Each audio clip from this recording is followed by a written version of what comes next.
Bonjour et bienvenue dans Milkshaker, le podcast qui agite les idées reçues sur l'allaitement. Je suis Charlotte Bergerot-Palisco, la maman d'un petit garçon de 3 ans et ostéopathe spécialisée en périnatalité. J'accompagne les femmes et les enfants à différentes étapes, dont entre autres la mise en place d'un allaitement serein, en aidant les bébés à téter correctement. Ce podcast, je l'ai imaginé pour vous offrir des témoignages variés, des expériences de familles qui ont allaité plus ou moins longtemps et avec plus ou moins de facilité. Ici, vous découvrirez l'allaitement sous toutes ses coutures. Vous pourrez aussi vous informer auprès de professionnels, tous spécialisés dans le domaine, pour vous apporter, lors d'épisodes experts, les informations les plus justes et savoir comment vous orienter en cas de difficulté. Mon objectif est simple, offrir ces informations à toute mère, famille et tout professionnel qui souhaite se renseigner sur le sujet. Que chacun puisse faire ses choix de façon éclairée et casser les idées reçues qui circulent pour vous rendre l'allaitement plus accessible, plus facile, normal, banal même, et ce, qu'importe vos envies et votre projet. Ce qui aide ces informations à se diffuser pour que le plus grand nombre puisse en bénéficier et qui permet à Milkshaker de continuer de s'agiter, c'est vous, par vos partages autour de vous, sur les réseaux, vos écoutes, mais aussi vos notes ou étoiles sur les plateformes d'écoute. Alors je vous serai très reconnaissante de prendre une minute pour soutenir ce projet. Et maintenant, place à l'épisode. Hello, aujourd'hui c'est le dernier épisode de la saison 2 de Milkshaker avant une pause estivale. Et c'est en lien avec l'épisode 70 et le témoignage de Jeanne que je souhaitais aujourd'hui faire intervenir un expert pour nous parler du vasospasme. C'est Céline Bourganeuf, IBCLC dans le sud de la France, qui va tout nous décrypter. Et comme d'habitude, sur ce style de problématique, qu'est-ce que c'est, pourquoi ça vient nous embêter durant l'allaitement et quelles sont les solutions pour s'en sortir. Céline va donc vous expliquer d'où viennent ces douleurs, comment les reconnaître et que faire pour les limiter. Car désolée de vous annoncer qu'il n'y a pas toujours de solution définitive, mais plein de bons tips comme Céline s'étant donné pour se rassurer, s'apaiser et se soulager. Comme je vous le disais, cet épisode sera le dernier de cette deuxième saison que je vous remercie d'avoir suivi. J'espère que vous y trouvez l'information et la transmission que j'ai à cœur de vous proposer. Pour cet été, je vous propose des rediffusions d'épisodes chaque semaine pour continuer de milkshaker où que vous soyez et autant que vous le voudrez. Je me repose cet été et je reviens en pleine forme en septembre, c'est promis. D'ici là, je vous souhaite une belle écoute avec Céline. Salut Céline, bienvenue dans Milkshaker. Bonjour Charlotte, merci pour ton accueil. Mais de rien, aujourd'hui je vous accueille avec ma plus belle voix. Je sors d'un Covid un peu costaud et d'une semaine de mariage assez intense. Ma foi, ça en valait le coup, mais je n'ai plus de voix et pour un podcast, ce n'est pas des plus faciles, mais ça va le faire. Donc Céline, aujourd'hui on se retrouve et je suis ravie de te retrouver pour la énième fois pour parler vasospasme. Le vasospasme déjà, qu'est-ce que c'est Céline ? Alors, le vasospasme, il a été décrit d'abord comme une maladie des mamelons douloureux psychosomatiques. Au départ, on pensait vraiment que c'était un peu dans la tête des mamans, puisque d'un point de vue visuel, c'est pas facile à décrire. On va voir ça plus tard. Il a été vraiment décrit en 1992, donc ça montre aussi que c'est quelque chose qui est assez récent. Et c'est une variante de ce qu'on peut appeler la maladie de Raynaud, qui a été envisagée comme une cause du phénomène du vasospasme. D'accord. Donc ce qui signifierait que toutes les personnes qui ont un vasospasme en font une maladie de Raynaud ? Oui, en font une maladie de Raynaud. Il y a plusieurs types de degrés de maladie de Raynaud. La plus connue et celle qu'on a de plus en plus, c'est surtout au niveau des extrémités, donc des mains et des pieds, où on va avoir les fameux pieds gelés, même en pleine canicule. Ou les mains très souvent froides. Donc ces mamans-là, si vous avez déjà ces symptômes-là, il y a possiblement une maladie de Raynaud sous-jacente et un risque de vasospasme élevé pour le coup pendant l'allaitement. Ok. Et alors du coup, comment ça se matérialise ? C'est quoi les symptômes de cette maladie de Raynaud et donc du vasospasme qui va avec ? Alors, la maladie de Raynaud, c'est une ischémie qu'on peut dire intermittente des extrémités qui est due à un vasospasme. Le vasospasme, en fait, c'est une contraction, une vasoconstriction des vaisseaux qui limite l'afflux sanguin et qui, lorsque la dilatation se recrée, va créer une douleur. Donc c'est, j'abaisse mon capillaire veineux et tout d'un coup, il se réaugmente, il se vasodilate et c'est cette différente variation de la veine qui crée de la douleur. D'accord, c'est la variation entre les deux finalement. C'est pas le fait que ce soit l'un ou l'autre, c'est le fait que ça varie vite entre les deux. C'est ça, parce qu'on peut ne pas avoir de douleur pendant la vasoconstriction, et il y a des mamans qui vont avoir une extrême douleur à la vasodilatation. Si on prend le phénomène d'engelure, par exemple, ou de froid extrême, on va pas ressentir le froid.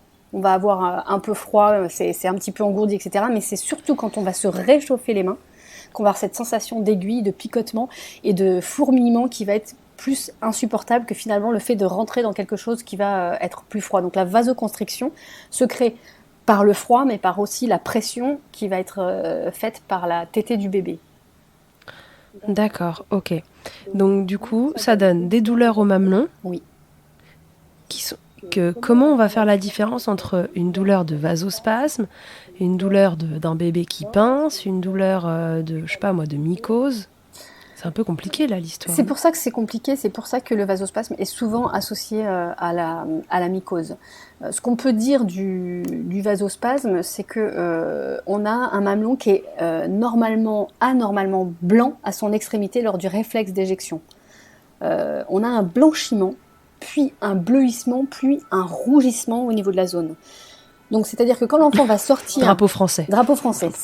Je n'avais pas fait attention. Lorsque le bébé va s'enlever du sein, on va avoir tout de suite le mamelon qui va être blanc. Donc ça peut faire penser très rapidement à une mycose, voire même parfois de l'eczéma. Par contre, il va devenir très rapidement bleu, puis très très rouge, juste après. Et c'est quand il va se mettre dans le phénomène de rougissement, c'est-à-dire que l'afflux sanguin va revenir, que la douleur va apparaître. Donc on va pouvoir faire une différenciation entre la candidose et le vasospasme par rapport à la douleur. La douleur va être un peu présente pendant la tétée, mais surtout après la tétée.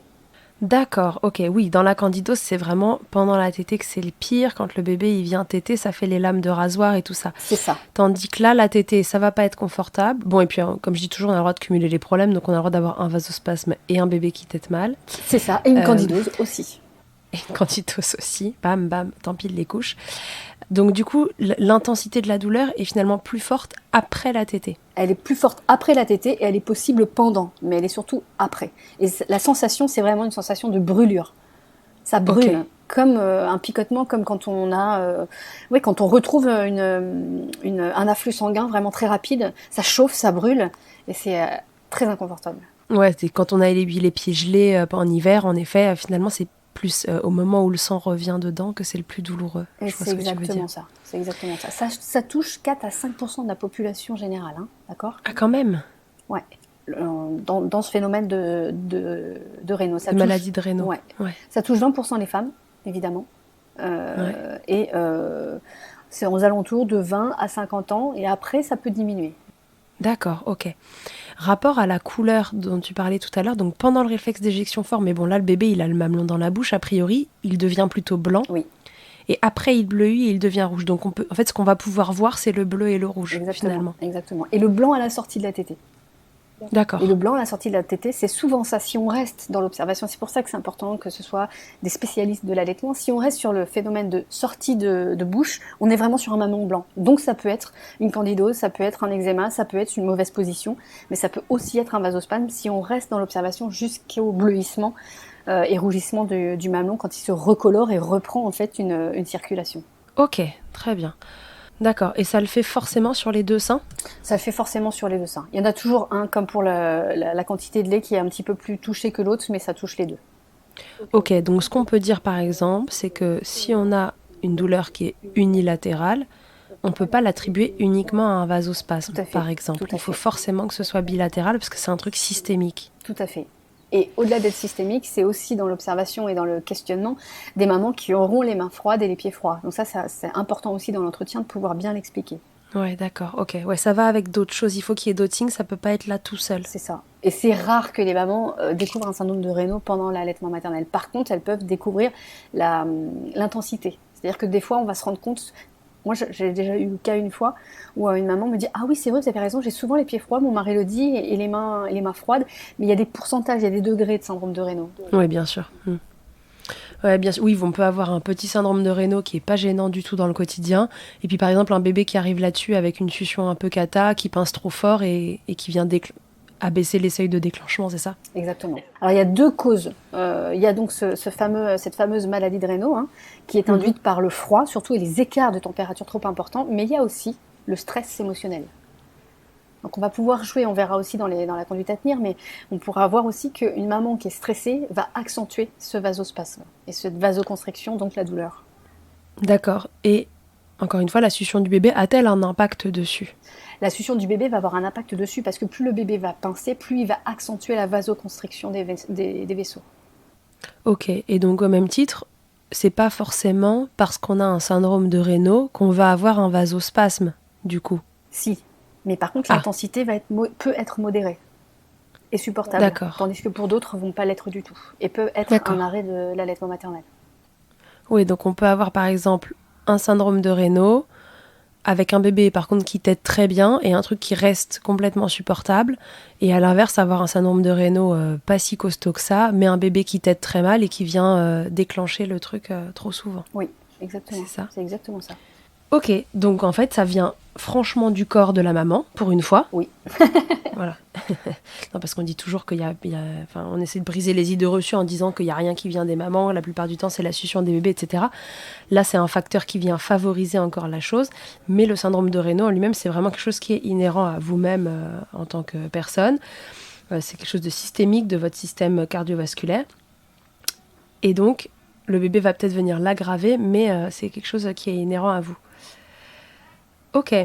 Est-ce qu'on a bien expliqué ce que c'était, je pense hein? Je pense que oui. Je pense que oui, ce qui va être important pour les mamans, c'est de comprendre un petit peu comment on peut limiter la douleur. J'allais y venir. Qu'est-ce qu'on fait du coup avec cette histoire? Parce que c'est bien beau cette affaire, mais maintenant on a mal et c'est pas forcément de la faute de bébé. Alors qu'est-ce qu'on fait? Alors si déjà on fait vérifier la succion de son bébé. On fait vérifier la succion de son bébé. On va déjà aussi dans un premier temps s'assurer que la maman elle est confortable, puisqu'on a vu que c'était aussi lié par rapport à un stress émotionnel. Donc on va faire tout pour que la maman soit confortable pendant l'allaitement maternel. Donc on va favoriser, si tu connais un petit peu le biological nurturing, vraiment qui prend en compte le confort de la mère. Et là, ça va être de nouveau très indispensable. Et puis on va essayer de voir des techniques d'amélioration de prise du sein, notamment pour éviter le pincement et la succion trop douloureuse lorsque le bébé prend insuffisamment en profondeur le sein de la maman. Et là, ça va créer réellement de la douleur. Donc, position biological nurturing, confort maternel 100%. Est-ce que tu peux rappeler en quelques mots ce que c'est que le biological nurturing? C'est 2 spécificités. D'abord, il y a la mère et ensuite, il y a le bébé. C'est le corps maternel à 100% soutenu et on est dans une inclinaison vers l'arrière. Donc, peu importe le degré d'inclinaison, mais c'est jamais droite à la verticale. L'inclinaison de la mère va permettre de mettre le bébé dans une gravité dite positive, c'est-à-dire que l'enfant va venir au sein et c'est pas le sein qui va venir vers le bébé. Donc, on va jouer sur le confort de la mère et le confort du bébé par la gravité qui va amener l'enfant vers le sein, stabiliser l'enfant sur ses 4 membres et pouvoir avoir une pression plus au niveau des fesses et au niveau des membres qu'au niveau de la bouche et donc pression importante. D'accord. Ok. Donc ça veut dire en gros que les mamans, il faut se semi-allonger. En tout cas, pas s'asseoir droite comme un I, comme on peut parfois vous le montrer à la maternité. Mais voilà, avancer si on est dans une chaise, avancer les fesses, reculer le dos, venir poser le dos dans le dossier et que le bébé vienne se placer au-dessus de vous. Pour que finalement, en effet, il ait la gravité avec lui et avec sa langue pour aller chercher le plus loin possible le mamelon et que ce soit pas l'inverse, que ce soit pas le mamelon qui vienne rentrer dans sa bouche avec un bébé qui est obligé de le maintenir en bouche parce qu'il a la tête qui part toujours en arrière. Et en maintenant, comme tu dis, le mamelon en bouche par l'enfant quand il n'a pas ses points d'appui, on va créer des tensions au niveau de la mâchoire et au niveau de la bouche qui vont pincer davantage le mamelon. Et dans notre cas de vasospasme, ça va accentuer la douleur. Plus l'enfant va pouvoir se positionner de manière intégrale et de ventre à ventre sur la mère, plus il va lâcher les tensions au niveau du visage et donc on va avoir un bébé qui va téter plus sereinement et plus en profondeur, donc moins de douleur. Ok, très bien. Donc ça, c'est la première solution, faire bien attention aux positions d'allaitement, que la maman soit la plus sereine possible. Maman confortable, bébé confortable. Quand tu dis le contexte émotionnel, qu'est-ce que tu entends par là? Qu'on n'ait pas un environnement stressant, C'est-à-dire qu'on est un papa bienveillant ou un parent bienveillant, qu'on soit à la maternité avec des accompagnants qui soient dans l'écoute de la mère. Et je tiens à préciser dans ce podcast que la douleur de la tétée ne doit pas exister. C'est faux de penser qu'on doit s'adapter et qu'au début c'est normal que ça fasse mal. Ça ne doit pas faire mal. Si ça fait mal, c'est qu'il y a un problème. Peut-être grave ou peut-être pas grave, mais en tout cas, il y a un problème. Donc, écoutons-nous, les professionnels de santé, écoutons les mamans par rapport à la douleur et soyons dans l'observation. Une professionnelle de santé qui vient et qui va limiter ou minimiser la douleur de la mère, ça va créer un stress chez la mère puisqu'elle ne se sent pas écoutée. Et dans l'accompagnement de la mère et de l'environnement, c'est avoir des gens autour d'elle qui valorisent ses compétences. Ok, très bien. Parce qu'on sait que finalement, tout stress ne fait qu'aggraver les douleurs, quelles qu'elles soient. C'est ça le principe, et puis elle va aussi minimiser elle-même ses propres douleurs. Et donc passer à côté de solutions qui peuvent être, on va voir, parfois assez simples. Donc du coup, voilà, on s'installe bien, on fait vérifier la succion de son bébé. Au mieux, votre bébé tète, au moins il va pincer, au moins il va venir constricter, encore une fois, les vaisseaux et venir appuyer dessus et recréer des douleurs. Qu'est-ce qu'on peut faire d'autre ? Alors, moi, ce que je préconise, c'est qu'on va masser le mamelon, soit avec une application chaleur, comme par exemple un gant de toilette ou un coton chaud ou quelque chose comme ça, pour déjà limiter les écarts de température. Donc, dès qu'on dégrafe son soutien-gorge, on peut très facilement venir masser avec du chaud pour pouvoir préparer le mamelon à la chaleur 37 humide de la bouche du bébé. Et oui, parce que j'y pensais pas, mais c'est vrai que le bébé, lui, il est à 37 degrés à l'intérieur, et bon, hors canicule dans laquelle toi tu es. Mais sinon, on n'est pas dans la même température extérieure que bébé à l'intérieur de sa bouche. On n'est pas dans la même température, et puis c'est surtout aussi que malgré tout, il va y avoir un échauffement qui va se créer par la succion. Donc on va déjà préparer par le massage un petit peu le mamelon, à le titiller en fait, venir le stimuler pour lui faire comprendre que il va y avoir de la stimulation intense dans les prochaines minutes. Donc on va pouvoir commencer petit à petit déjà à l'habituer. Parce que si on est sur une circulation dormante, on va dire, et que d'un coup, platch, on va venir latcher, comme disent les mamans anglaises, on va venir pincer le sein et le mettre en bouche, on va créer une réaction très intense dès le départ et une vasoconstriction plus importante. Donc, massage avec du chaud déjà avant la tétée. Ok, très bien. Ça va, c'est assez simple à faire. Pendant la tétée, on a vu, on va optimiser le confort de la mère et le confort du bébé. Et ensuite, une fois que le bébé a terminé de téter, on va retrouver cette sensation de chaleur et on va de nouveau masser ou mettre du chaud sur le sein pour éviter l'écart trop important de température. On va aussi pouvoir se couvrir soi. Alors là, on est en pleine canicule, ça paraît complètement dérisoire, mais pour les mamans qui nous écouteront cet hiver, les mamans, le fait qu'elles ne soient pas, elles non plus, dans un écart de température, qu'elles aient surtout pas froid quand elles allaitent. Il faut qu'elles aient une couverture, un plaid, quelque chose qui les permet de maintenir une chaleur corporelle pour éviter la vasoconstriction également de toutes ces extrémités. Ok, oui, en fait, l'histoire, c'est d'essayer de lisser, tu vois, les pics de chaud, froid et échauffement qui vont se passer au niveau du mamelon. Donc, c'est essayer de tamponner tout ça pour que ça fasse pas un pic et que ça s'étale, c'est ça ? Exactement ça. Exactement ça. Ok, donc en gros, on reste au chaud, quoi. En gros, on reste au chaud. Ce qu'on va faire aussi, on sait que c'est vasoconstricteur, c'est le café, le tabac. Donc, on va éviter vraiment le café, qui peut être un vasoconstricteur très puissant, et le tabac qui est pas recommandé, ou en tout cas limiter un maximum pour les mamans qui allaitent, va pouvoir limiter la douleur du vasospasme. D'accord, ok. D'autres choses dans l'alimentation qu'on sait qui viennent vasoconstricter et tout ça ?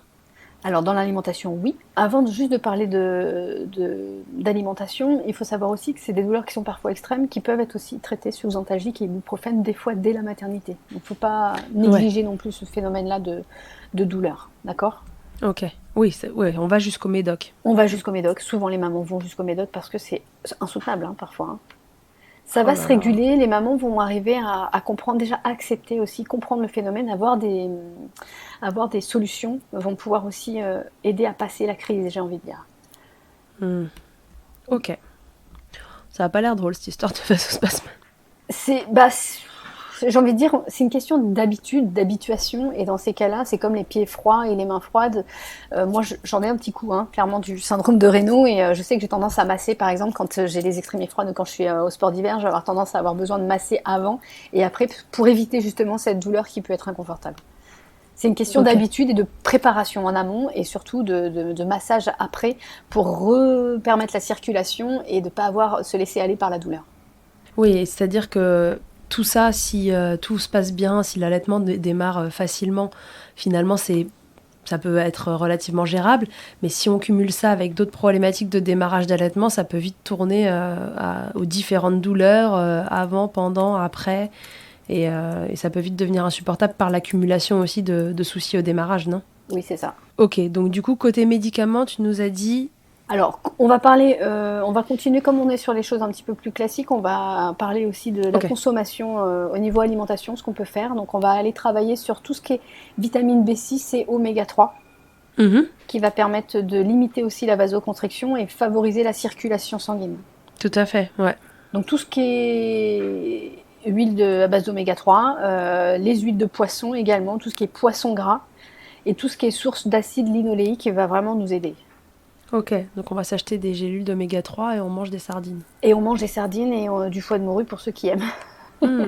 Bonheur. Et ben moi j'y ai goûté et franchement j'aimais pas et maintenant j'aime bien. C'est vrai ? Comme quoi on s'habitue à tout.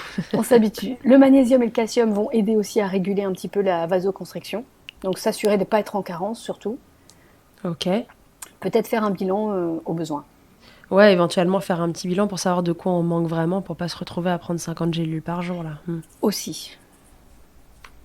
Ok, donc ça c'est pour les solutions, on va dire, de compléments alimentaires. Ça c'est complément alimentaire, ce qui va permettre, alors ça va pas se faire du jour au lendemain, mais ça permet quand même de stabiliser un peu cette douleur-là. Donc dans les huiles, vous avez l'huile d'onagre qui marche très bien, qui est pas très sympa en goût, mais par contre c'est la plus efficace.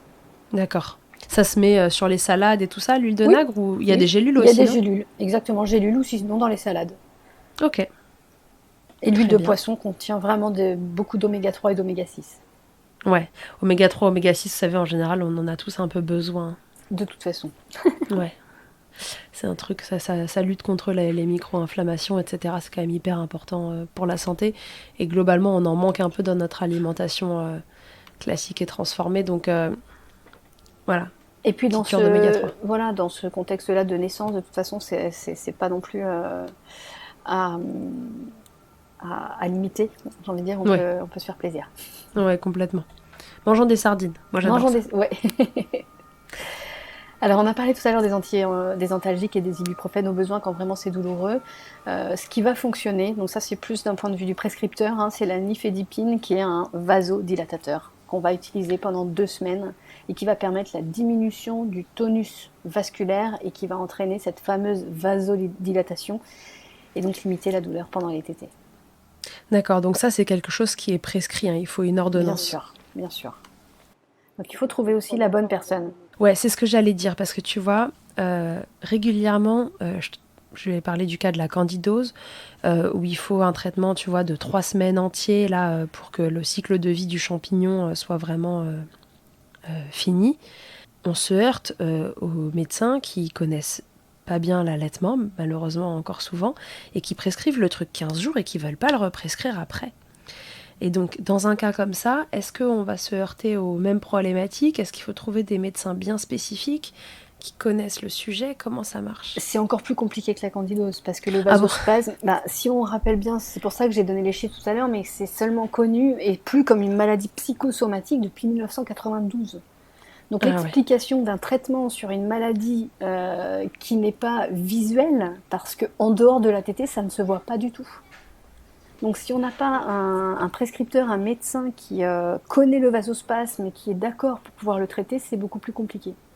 D'accord. Sachant que dans les traitements, la première intention, ça va vraiment être ce fameux inhibiteur calcique, la nifedipine, qui a quand même c'est un traitement de première intention qui fonctionne bien, mais sur la durée. Donc il faut avoir la possibilité de pouvoir le prescrire et de le mettre pendant plusieurs semaines. Ouais, d'accord. Ok, donc faut trouver un médecin qui s'y connaisse un minimum, faut bien s'entourer. C'est ça. Ou alors, moi je sais que je travaille avec certains pédiatres que je ne connais pas forcément, mais le fait de pouvoir expliquer, de leur donner les ressources aussi, d'aller sur la Leche League, etc., on va facilement pouvoir retrouver des, liens ensemble pour pouvoir trouver une solution pour cette maman. Bien, donc rappelle-moi le nom du médicament. Nifedipine. Nifedipine, ok. Il y a d'autres choses qui fonctionnent sur le vasospasme ? Il y a d'autres choses qui sont beaucoup moins connues. Qui sont des inhibiteurs de la phosphodiesterase de type 5. Balcoga, grenipadam, c'est des mots un petit peu, adkirka, moi aussi c'est compliqué à dire, mais c'est des vasodilatateurs qui sont envisagés lorsque les inhibiteurs calciques ne sont pas efficaces. Donc ça, c'est vraiment avec des pros du vasospasme, et c'est très bien expliqué, encore une fois, dans la littérature. Donc il y a des méta-analyses qui sont là et qui mettent en lien justement les traitements qui peuvent être déjà en cours sur le syndrome de Raynaud et être poursuivis pendant l'allaitement. Il y a un léger passage dans les maternelles, il faut en être conscient, mais les molécules passent très peu dans les maternelles, et par rapport aux bénéfices du lait maternel sur une diminution de la douleur chez la mère, ça n'a rien à voir, c'est pas comparable. Dans la balance bénéfice-risque, on est encore largement dans les bénéfices, c'est ça ? Exactement. Ok, très bien. Quelques effets secondaires sur ces inhibiteurs calciques, et puis sur les vasodilatateurs. On peut avoir des céphalées, des vertiges, et parfois quelques hypotensions. Donc c'est pareil, il faut vraiment que ce soit surveillé par des médecins. Oui, donc on fait pas ça dans son coin, ok. Tout à fait. Alors ils sont très rares, les effets secondaires, mais il faut savoir que tout traitement a un effet secondaire. Ça se prend pas à la légère. Tout ce qu'on ingère qui est chimique peut avoir des effets secondaires, quoi qu'il arrive. Il y a d'autres solutions au niveau médicamenteux ou non, c'est bien comme ça? On va juste éviter fluconazole, adrénaline, sérotonine et les contraceptifs oraux qui vont faciliter aussi la vasoconstriction. Donc on essaie au maximum de retarder la contraception orale, et puis adrénaline et fluconazole. Voilà, fluconazole en fait c'est contre-productif, c'est-à-dire que souvent le vasospasme est considéré comme une candidose en diagnostic différentiel, donc on va traiter avec le fluconazole et ça va accentuer le vasospasme. Oui, donc ça c'est bon à savoir, il faut vraiment essayer de faire le lien entre les deux, et on revient sur le fait que la candidose fait plus mal pendant la tétée, peut continuer de faire mal après, mais à l'inverse le vasospasme, retenez qu'il y a une histoire de coloration du mamelon qui change, qui va vers le bleu, qui va vers le rouge, enfin qui est blanc pendant les réflexes d'éjection, qui va vers le bleu ensuite et le rouge encore après. Dans la candidose, il y a peut-être un peu blanc à la sortie de la tétée, mais il n'y a pas le reste, et surtout la douleur, elle n'a pas tendance à s'accentuer à la sortie de la tétée. C'est ça. Et puis sur une candidose, tu peux avoir, d'un point de vue cutané, tu peux avoir quelque chose d'un peu liquide, tu peux avoir un dépôt blanchâtre, ce qu'on appelle une desquamation, c'est-à-dire une perte de peau un peu luisante. On va avoir, sur la candidose, visuellement, on va pouvoir plus facilement trouver des points d'observation que le vasospasme. Une fois que c'est redevenu dans sa coloration habituelle, il n'y a rien. Ça, c'est un des diagnostics différentiels du vasospasme et de la candidose. Ok, donc voilà, ça peut vous aider. Ce qui est bien quand même, là, quand on rentre dans des choses comme ça, on le répétera jamais assez, mais c'est d'aller consulter des gens qui sont spécialisés dans le domaine, parce que l'histoire de les photos, j'envoie à ma copine, elle a eu ça, machin, elle m'a dit que c'était un vasospasme. On a trop de chances de se gourer là. Donc il faut reprendre le truc au démarrage. Dans les candidoses, peut-être le bébé, il a un muguet aussi dans la bouche, il a la langue qui est blanchâtre, etc. Et puis on a le droit d'avoir un bébé qui a un muguet et puis d'avoir quand même un vasospasme. Donc voilà, et faites-vous accompagner de gens qui sont spécialisés dans le domaine. C'est quand même le meilleur conseil qu'on peut vous donner. On rentre dans des choses qui sont très spécifiques. Milkshaker, c'est là pour vous donner des clés et pour pouvoir vous mettre la puce à l'oreille si vous avez en face de vous des gens qui n'ont pas percuté sur une chose ou une autre. Mais vraiment, allez consulter.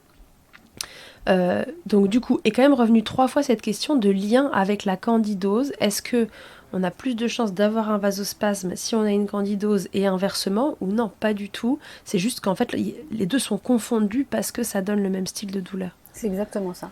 Les deux sont confondus parce que c'est le même style de douleur.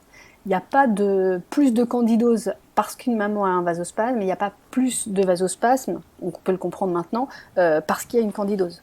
Okay, ce qui est sûr, c'est que c'est de la douleur. Donc si on a de la douleur de candidose, la maman va être dans un stress pendant la tétée, donc va augmenter sa vasoconstriction, donc va augmenter son vasospasme.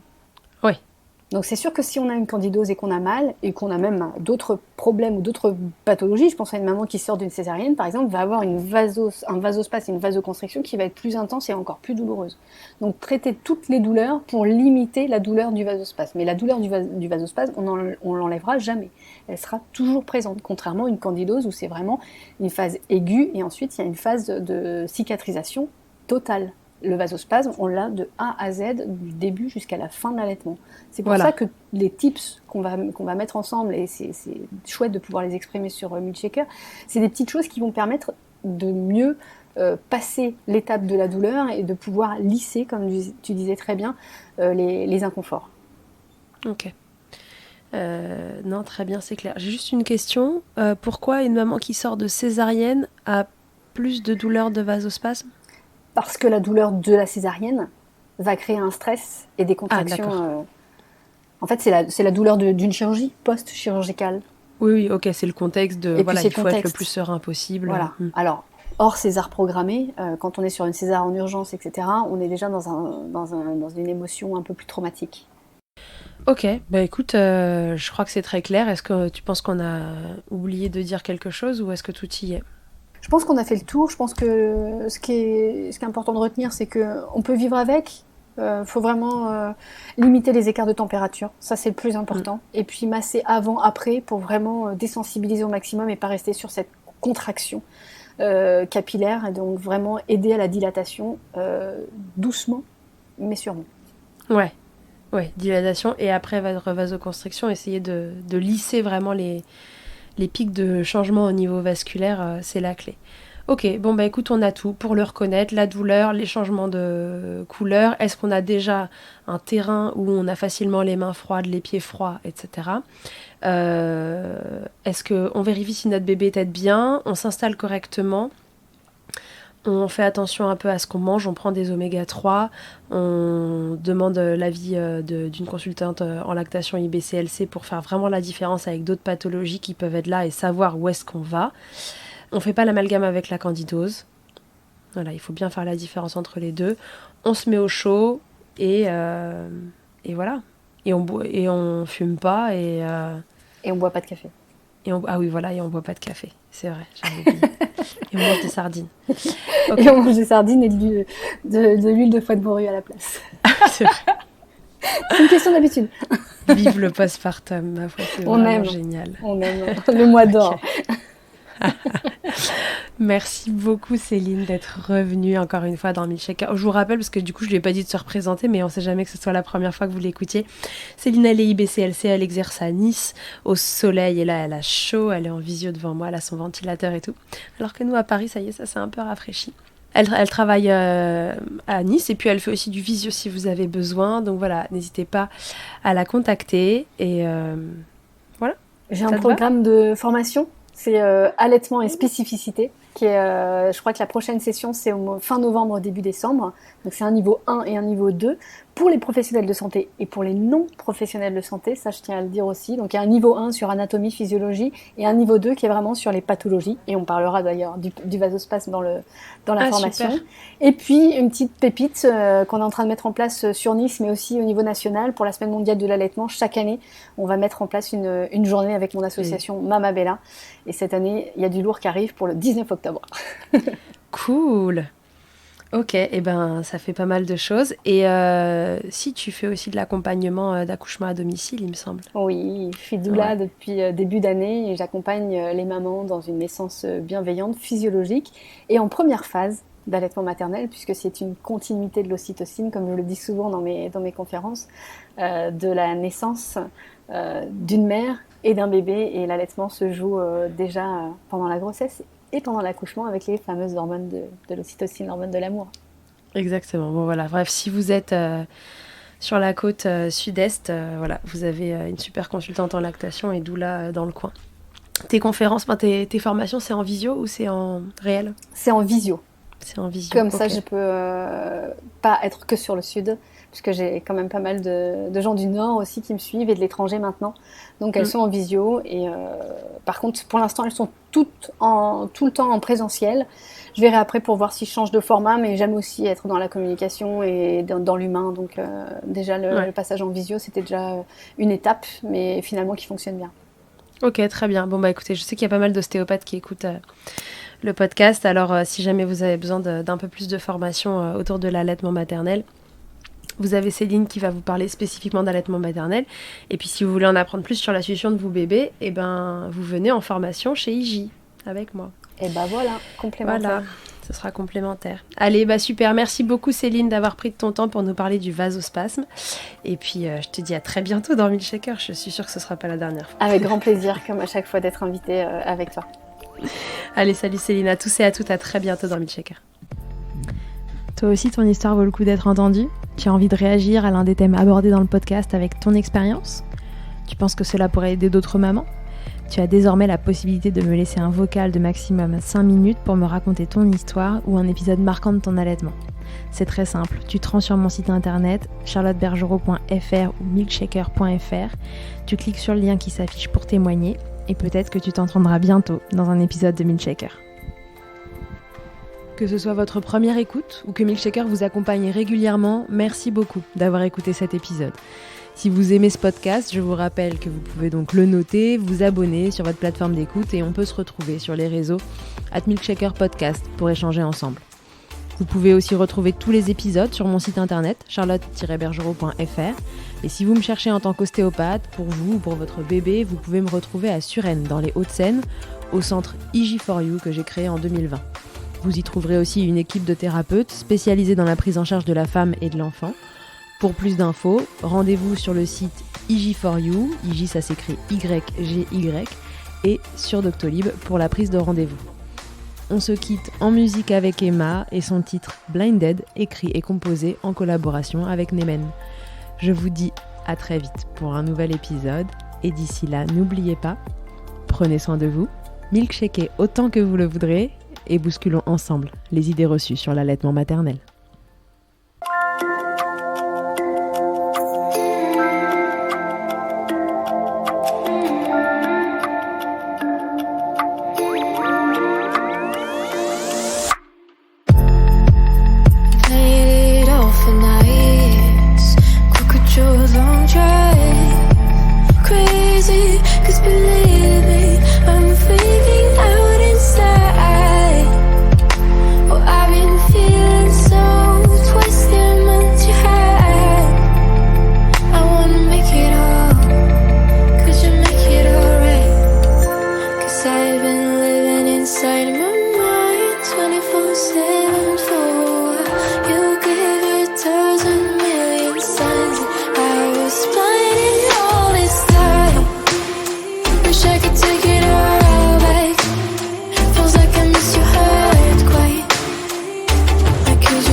On the dinner table